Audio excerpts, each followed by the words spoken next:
हाय नमस्कार दोस्तों। मैं हरिमादा कुमार, नाड़ी चिकित्सक। आज पूरे भारत में प्रत्येक के समाज, प्रत्येक घर में कोई ना कोई किसी न किसी प्रकार की बीमारी से जूझ रहा है। आप कहीं भी चले जाइए, ऐसा आपको कोई घर नहीं मिलेगा जहाँ पे कोई ना कोई किसी न किसी प्रकार की बीमारी से ग्रसित नहीं मिले। आज मॉडर्न साइंस ने काफ़ी तरक्की कर ली है, फिर भी बहुत सारी ऐसी बीमारियां हैं जिसका अस्थायी समाधान मॉडर्न साइंस नहीं दे पाया है। मेरा यह मानना है कि हमें बीमारी से ठीक होने के लिए किसी प्रकार का ईगो या अहंकार नहीं रखना चाहिए कि मैं इस साइंस को ही मानूंगा या इस पद्धति से ही इलाज कराऊंगा, बाकी इसके सिवा मेरा किसी पे फेथ नहीं है। मैं यहाँ पे यह बात इसलिए कर रहा हूँ क्योंकि बहुत सारे लोग एलोपैथिक मेडिसिन को छोड़कर अन्य प्रकार के जो चिकित्सा पद्धतियाँ हैं उसको इग्नोर करते हैं और उनके अनुसार ये सब बाकी जितनी चिकित्सा पद्धतियाँ हैं वे काम नहीं करती हैं और उनका मतलब किसी प्रकार का कोई औचित्य नहीं है, जबकि ऐसा नहीं है। हम लोग जिस समाज से आते हैं, भारत अनादिकाल से ही चिकित्सा के क्षेत्र में काफ़ी अग्रणी रहा है। हमारे ऋषि मुनि बहुत ही गहरे ध्यान समाधि में जाकर अनेकों अनेकों प्रकार की विधियां खोजा करते थे और उन विधियों को पेशेंट के ऊपर, मरीज के ऊपर अप्लाई करके उन्हें प्रूव भी किया करते थे कि हाँ, यह पद्धति जो है काफ़ी कारगर है, इस बीमारी के लिए पद्धति काफ़ी अच्छी है। इस प्रकार से भारत में अनेकों अनेकों चिकित्सा पद्धतियाँ प्रचलित है, जैसे कि आयुर्वेदा हो गया, योगा हो गया, मुद्रा हो गया, एक्वाप्रेशर हो गया, मिट्टी चिकित्सा हो गया, सूर्य चिकित्सा हो गया। अनेकों प्रकार की चिकित्सा पद्धतियाँ भारत में प्रचलित थी, आज भी बहुत सारे जगहों पे उन सब चिकित्सा पद्धतियों का प्रयोग करके अनेक प्रकार की बीमारियों को ठीक किया जाता है। मैं भी आज आप लोगों से एक चिकित्सा पद्धति यहाँ पे शेयर करने जा रहा हूँ, जिसे कि मुद्रा थेरेपी कहा जाता है। मुद्रा थेरेपी आप में से बहुत सारे लोग जानते होंगे और बहुत सारे लोग नहीं जानते होंगे। तो सबसे पहले मुद्रा थेरेपी क्या है? मुद्रा, आपने योगा देखा होगा। योगा में क्या होता है, तो कोई भी व्यक्ति को जो आपने देखा होगा, जब कोई व्यक्ति योगा करता है तो अपने शरीर को एक निश्चित एंगल पे मोड़ता है, उसे क्या कहते हैं, उस पोजीशन को तो हम लोग योगा कहते हैं। उसी प्रकार से मुद्रा थेरेपी भी एक सिंबॉलिक पोजीशन है। तो इसमें हम लोग हाथों की 10 उंगलियों का उपयोग करते हैं, जिसके द्वारा कि मुद्रा थेरेपी की है। जैसे कि आप लोगों ने इस प्रकार से अनेकों बार देखा होगा, हिंदू देवी देवताओं के चित्र में अनेकों बार आपने देखा होगा, भगवान बुद्ध, भगवान महावीर, गुरु नानक आदि अनेक के हमारे जो महापुरुष हुए हैं उनके चित्र में भी आपने देखा होगा। मुद्रा थेरेपी का इतिहास जो है काफ़ी पुराना है। इसके क्रिएटर जो हैं वह भगवान शिव हैं। अब आपको समझ में आ गया होगा कि मुद्रा थेरेपी क्या है। तो मुद्रा थेरेपी क्या है? मुद्रा थेरेपी एक सिंबॉलिक पोजीशन है जिसमें हाथों की अंगुलियों को अलग अलग पोजीशन में क्या किया जाता है, तो मोड़ा जाता है और उससे जो भी आकृति बनती है उसे हम लोग क्या करते हैं, मुद्रा करते हैं। तो मुद्रा थेरेपी से हम लोग क्या करते हैं, तो 5 एलिमेंट्स को बैलेंस करते हैं। जैसा कि हम सब जानते हैं कि पूरे ब्रह्मांड में उपस्थित सभी चीज़ें, जैसे कि पेड़ पौधा, जीव जंतु, ये सब 5 एलिमेंट से बने हुए हैं। जैसे कि अग्नि हो गया, वायु हो गया, आकाश हो गया, पृथ्वी हो गया एवं जल हो गया। इन सारे तत्वों में आप देखिएगा तो एक बैलेंस रहता है। जब भी यह बैलेंस गड़बड़ होता है तो क्या होता है, जैसे कि मान लीजिए कि अतिवृष्टि यानी कि जल तत्व की अधिकता होने से बाढ़ आने लगता है, वायु तत्व की अधिकता अधिक होने से आंधी तूफान उत्पन्न हो जाता है, अग्नि तत्व यानी कि अगर सूर्य अधिक तपने लगता है तो अधिक गर्मी पड़ने लगता है। यानी कि इन सब तत्वों में क्या होती है, तो एक बैलेंस होती है। इन सब तत्वों में आप जब देखिएगा तो सबसे अधिक जो है 72% जो होता है वह जल होता है। उसके बाद में जो दूसरा होता है पृथ्वी होता है, 12% है। उसके बाद में आकाश जो है 6% है, फिर वायु जो है 6% है। उसके बाद में सबसे कम जो है अग्नि है, अग्नि जो है 4% है। जब आप अपने शरीर का बनावट देखिएगा तो इन पांचों तत्वों का इसमें समायोजन होता है। हमारा शरीर भी इन 5 एलिमेंट्स से ही मिलकर बना होता है। इन 5 एलिमेंट्स को जो है हमारी पांचों अंगुलियां रिप्रेजेंट करती हैं। तो देखिए यहाँ पे कितना यह संजोग नहीं हो सकता है कि 5 एलिमेंट्स यानी कि 5 अंगुलियां भी हम लोगों के हाथों में पाई जाती हैं। इसमें जो है हमारी जो थंब होती हैं, हमारा जो अंगूठा होता है, यह अग्नि तत्व को रिप्रेजेंट करती है। उसके बाद में जो इंडेक्स फिंगर होता है यह वायु तत्व को रिप्रेजेंट करता है। जो मिडिल फिंगर होता है यह आकाश तत्व को रिप्रेजेंट करता है। जो हमारी अनामिका होती है रिंग फिंगर, यह पृथ्वी तत्व को रिप्रेजेंट करती है। और हमारी सबसे छोटी लिटिल फिंगर जो है जल तत्व को रिप्रेजेंट करती है।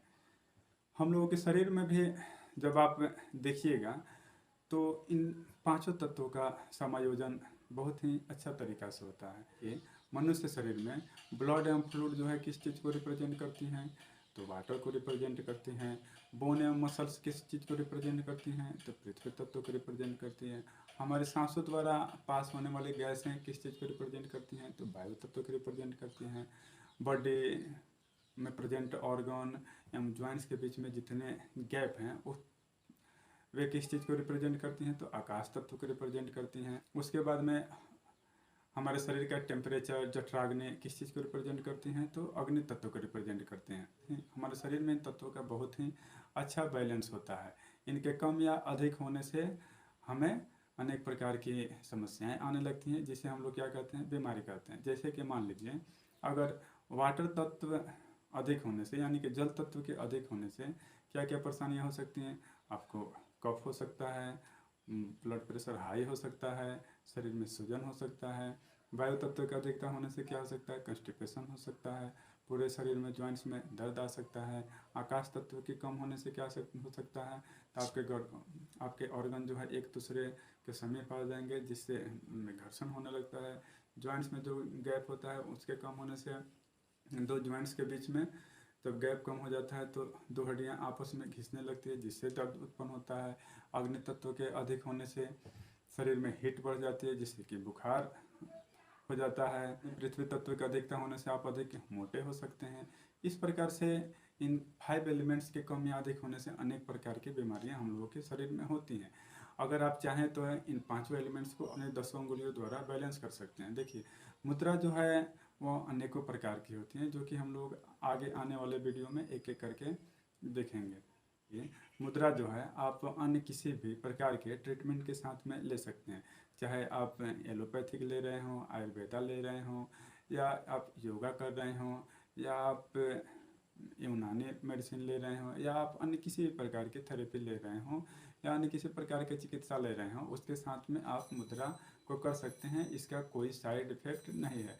अगर आप मुद्रा को गलत भी करते हैं तो इसका आपको लाभ नहीं मिलेगा, लेकिन इसका कोई आपको साइड इफ़ेक्ट देखने को नहीं मिलेगा। प्रत्येक मुद्रा जो है करने के लिए वह अलग अलग आसन निर्धारित किया हुआ है, लेकिन इन सब के अलावा आप मुद्रा को किसी भी तरह से कर सकते हैं। जैसे कि आप पालथी लगा कर बैठ कर सकते हैं, चाहे तो चलते हुए कर सकते हैं, चाहे तो सोकर कर सकते हैं, चाहे तो आप एक हाथ से कर सकते हैं, चाहे तो आप दोनों हाथ से कर सकते हैं। हाँ, दोनों हाथ से ज़रूर करना चाहिए, क्योंकि दोनों हाथ से करने पर इसका जो फ़ायदा होगा वह अधिक होता है। आप चाहें तो एक हाथ से एक मुद्रा और दूसरे हाथ से दूसरे टाइप का मुद्रा आप कर सकते हैं। आप बैठते हुए मुद्रा कर सकते हैं। एक हाथ से मुद्रा आप कर रहे हैं, दूसरे हाथ से आप चाहें तो अपना दूसरा कोई काम कर सकते हैं। ज़्यादा फास्ट एवं अधिक रिजल्ट के लिए मुद्रा जब आप करें तो उसके साथ में आप गहरी लंबी सांसें लें, तो इससे क्या होगा, जो रिजल्ट होता है वो काफ़ी फास्ट हो जाता है। जब आप गहरी लंबी सांसें लेते हैं तो मुद्रा का जो रिजल्ट होता है वो काफ़ी फास्ट हो जाता है। तो आज जो हम लोग सबसे पहले देखेंगे वह देखेंगे ज्ञान मुद्रा। ज्ञान मुद्रा से आप सब परिचित होंगे। ज्ञान मुद्रा इस प्रकार से किया जाता है। इसमें 2 अंगुलियों का उपयोग किया जाता है, थंब का एवं इंडेक्स फिंगर का है। तो इन दोनों को एक दूसरे के पास में लाकर और दोनों का जो टिप होता है इस प्रकार से सटाएंगे, और बाकी की हमारे 3 उंगलियां जो रहेंगी वह इस प्रकार से सीधे रहेंगी। उंगलियों के बीच में गैप नहीं होना चाहिए, आगे पीछे नहीं होनी चाहिए, बिल्कुल सीधे रहने चाहिए। इस प्रकार से आप देख सकते हैं कि इस प्रकार से करना होता है। और यहाँ पे जो है एक दूसरे में ये सटे रहेंगे और हल्का बहुत माइल्ड प्रेशर रहेगा। ज्ञान मुद्रा के लिए जो टाइम ड्यूरेशन है वह अनलिमिटेड है, आप इसे जितना समय के लिए चाहें उतना समय के लिए आप कर सकते हैं। ज्ञान मुद्रा के अनेकों लाभ हैं, जैसे कि यह पैरासिम्पैथेटिक नर्वस सिस्टम को एक्टिवेट करता है, यानी कि हम लोगों के शरीर में किसी प्रकार का कोई ऐसा एक्टिविटी जो हम लोगों के शरीर में एक विशेष हलचल उत्पन्न करता है या बेचैनी उत्पन्न करता है, तो उस टाइम पे अगर आप इस मुद्रा को करते हैं तो आपका शरीर जो है वह नॉर्मलाइज होने लगता है। ज्ञान मुद्रा पिनियल ग्लैंड, पिट्यूटरी ग्लैंड एवं हाइपोथैलेमस को रेगुलेट करता है। इससे आप अंदाज़ा लगा सकते हैं कि ज्ञान मुद्रा जो है डायरेक्ट हम लोगों के ब्रेन को रेगुलेट करती है और उसका जो असर होता है डायरेक्ट हम लोगों के ब्रेन पर होता है। यह मुद्रा उन व्यक्तियों के लिए काफ़ी लाभदायक हैं जो कि दिमागी तौर से मेहनत करते हैं, जैसे कि स्टूडेंट हो गए, डॉक्टर्स हो गए, वकील हो गए या अन्य कोई भी व्यक्ति जो कि दिमागी या मानसिक रूप से कमज़ोर हो, उसके लिए यह मुद्रा काफ़ी उपयोगी है। यह मुद्रा जो है एकाग्रता बढ़ाने, मेमोरी बढ़ाने एवं आईक्यू लेवल को बढ़ाने के लिए सबसे अच्छा मुद्रा है। अगर कोई व्यक्ति नकारात्मक विचारों से हमेशा घिरा रहता है, उसके अंदर हमेशा गुस्सा, चिंता, टेंशन, तनाव आदि चीज़ें भरी रहती हैं, तो यह मुद्रा के अभ्यास करने पर वह व्यक्ति उन नकारात्मक विचारों से बाहर निकल जाता है। जब वैसे व्यक्ति इस मुद्रा का अभ्यास करते हैं तो उन नेगेटिव थॉट्स से बाहर निकलने में काफ़ी सहायता मिलती है। यह मुद्रा जब भी आपको लगे कि आप बहुत अधिक टेंशन, गुस्सा या चिंता में हैं, तो इस मुद्रा को आप करके और लंबी गहरी सांस लीजिए। आप देखेंगे 2 से 3 मिनट में ही आपकी वृत्तियाँ जो हैं शांत होने लगे, आपके शरीर में, आपके मन में जो भी व्यथाएं हैं वो क्या होने लगती हैं, तो शांत होने लगती हैं। ज्ञान मुद्रा जो है ध्यान, समाधि, मेडिटेशन के लिए काफ़ी लाभदायक मुद्रा है और काफ़ी प्रचलित मुद्रा भी है। यह मुद्रा अन्य कई बीमारियों में भी लाभ देता है, जैसे कि अगर आपको कार्डियक से रिलेटेड कोई प्रॉब्लम है तो उसमें यह आपको राहत प्रदान करता है। इसके अलावा डिमेंशिया हो गया, अल्जाइमर्स हो गया, ओवरवेट हो गया, एपिलेप्सी हो गया, इस प्रकार की अन्य कई बीमारियों में यह मुद्रा काफ़ी लाभ देता है। आपको जब भी लगे कि आप टेंशन, चिंता या तनाव में हैं तो इस मुद्रा के साथ में आप लंबी गहरी सांसें लीजिए। 2 से 3 मिनट में ही आप देखेंगे कि आपके अंदर उठी हुई जो भी एक्सेसिव भावनाएं थीं वो क्या होने लगी, तो धीरे धीरे शांत होने लगी। यह मुद्रा उन विद्यार्थियों के लिए भी काफ़ी अच्छा है जो कि अपने माइंड को, अपने दिमाग को पढ़ाई में कंसंट्रेट नहीं कर पाते हैं। इस प्रकार से यह मुद्रा काफ़ी लाभ देती हैं। ब्रेन पे इसका सीधा कंट्रोल होने के कारण अगर देखा जाए तो परोक्ष रूप से नहीं, अपरोक्ष रूप से इसका जो कंट्रोल है या इसका जो असर है वो हम लोगों के पूरे शरीर पर पड़ता है। इसीलिए आप इस मुद्रा को ज़रूर करें और साथ में औरों को भी बताएं और यह वीडियो शेयर करें ताकि जितना हो सके समाज के लोग इसका लाभ उठा सकें। और हाँ, यह मुद्रा जो है बिना किसी प्रकार के खर्च के आपको मिल रहा है, तो इसका मतलब आप इसे हल्के में नहीं लीजिएगा, क्योंकि आप एक बार करिए, यह बहुत ही अच्छा और बहुत ही लाभदायक है।